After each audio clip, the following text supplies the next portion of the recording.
Binibigyan mo ng lubos na kapayapaan ang mga may matatag na paninindigan at sa iyo'y nagtitiwala. Magtiwala kayo kay Yahweh magpakailanman, sapagkat ang Diyos na si Yahweh ang walang hanggang kublihan.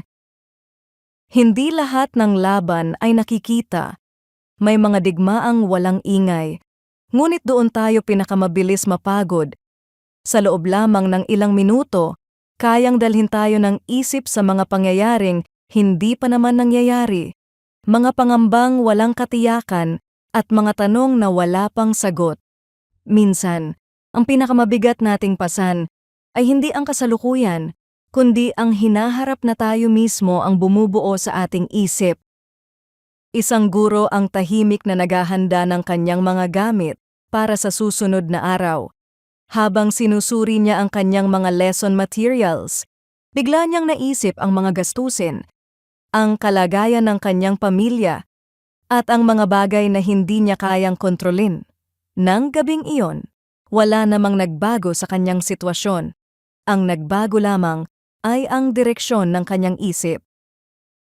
Sa gitna ng ganitong katotohanan, maririnig natin ang paanyaya ng Diyos sa pamamagitan ni Isaiah. Hindi niya unang binago ang kalagayan ng kanyang bayan. Hindi rin niya ipinangakong mawawala agad ang lahat ng dahilan para matakot. Ang ipinangako niya ay lubos na kapayapaan sa mga taong nananatiling nakatuon sa kanya.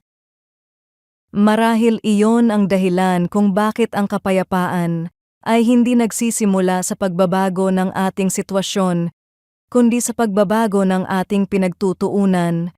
Kapag ang ating isip ay mas nakatingin sa ating mga pangamba kaysa sa Diyos, madaling mawala ang ating kapanatagan. Subalit kapag ang Diyos ang naging mas totoo kaysa sa ating mga kinatatakutan, ang kapayapaan ay unti-unting pumapalit sa ating pag-aalala. Kaya nagtatapos ang awit sa isang paanyayang maaari nating dalhin sa bawat araw. Magtiwala kayo kay Yahweh magpakailanman, sapagkat ang Diyos na si Yahweh ang walang hanggang kublihan. Hindi ipinapangako ng Diyos na magiging payapa ang mundo, ngunit ipinapakilala niya ang kanyang sarili bilang walang hanggang kublihan ng kanyang bayan, at kapag siya ang ating kanlungan, mayroon tayong matatag na lugar na hindi kayang yanigin ng anumang balita o anumang bukas. Panginoon Diyos, maraming pagkakataong mas pinakikinggan ko ang aking mga pangamba kaysa sa iyong mga pangako. Salamat dahil ikaw ang aking walang hanggang kublihan at hindi ka nagbabago.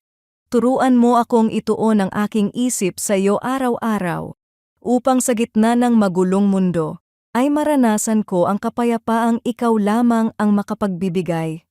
Sa pangalan ni Jesus, Amen.